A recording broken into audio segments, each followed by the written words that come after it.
Scenical World opened in 2016 with a stellar lineup of flat rides, water slides, and scenic activities. However, COVID-19 shut down the park for 18 months, so now many of the bigger attractions are still closed, and the park is trying to slowly revive itself. In its current state, what are the best attractions there?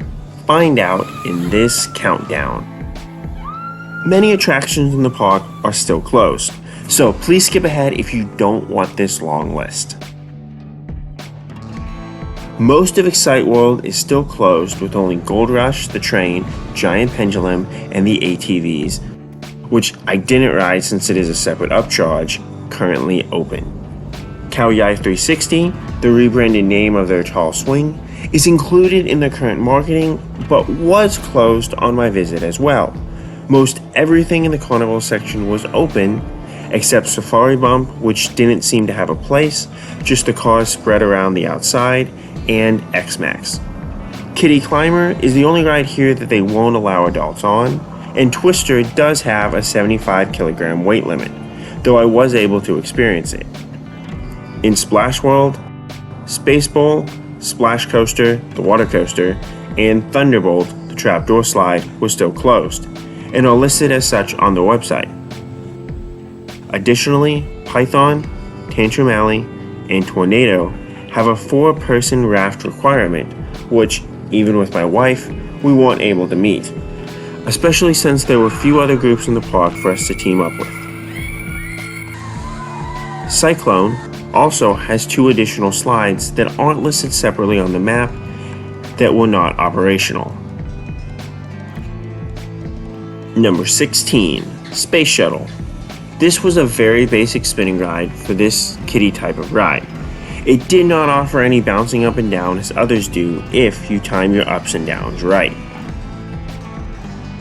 Number 15, Carousel. As a double-decker carousel, this is big and looks nice, though the second deck was closed. It offered very basic carousel thrills though, unlike say Siam Amazing Parks, which does offer a bit of jerking back and forth. Number 14, Teacups. I couldn't get this spinning too out of control, but you're pressed strongly into the cups when you spin outwards from the center. With a long cycle, this ride got me dizzy for sure. Number 13, Splash Valley. Despite its relatively simple slides, I really enjoyed the scenic nature and theming of this area. Plus, the small little kiddie slides to go down. With few other guests at the park too, as an adult, I could really enjoy this area without feeling like I'm stealing it away from the kids. Number 12, Twister. This set of swings wasn't too wild or crazy, as sometimes the positive G's on these rides can really mess with my head. This does offer a rather long cycle, so you might be a little dizzy by the end if you're sensitive to such things, but it is just an enjoyable but mild version of these rides. Number 11, Lazy River. Given the general state of this river, it should rank lower, and certainly does in my wife's opinion, but the water here was really cold, and the greenery was a nice touch of theming. Plus, I enjoyed having easy tubes that I could use for this attraction as well. Number 10, Wave Pool. As a very average wave pool, it is plus by its view of the amusement park area. Most notably, Riddle Coaster directly as its backdrop.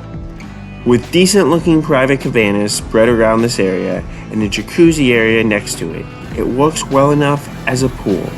Plus, bouncing up and down on the waves in this wave pool was a bit more fun than others that I've been on. Number 9, Jellyfish. As the top attraction from the Carnival area, this is basically a suspended teacup ride. I couldn't get the spins to be too crazy though, as it seemed to want to change directions when you go to the bottom part of the tilt. However, even without crazy spinning, this will get you dizzy for sure. Number 8, Cyclone.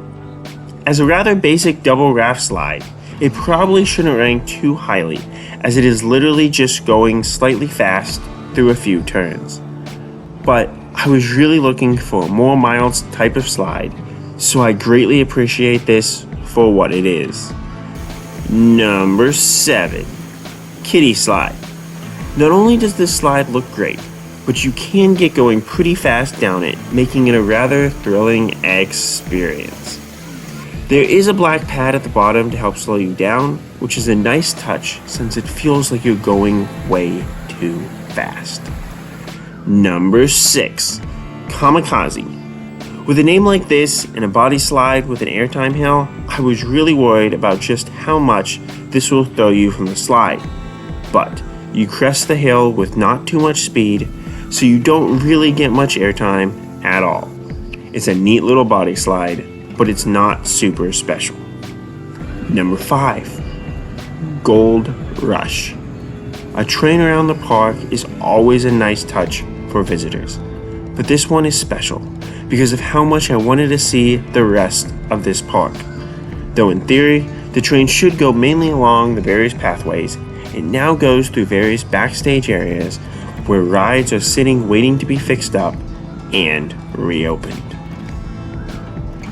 Number 4. Boomerango.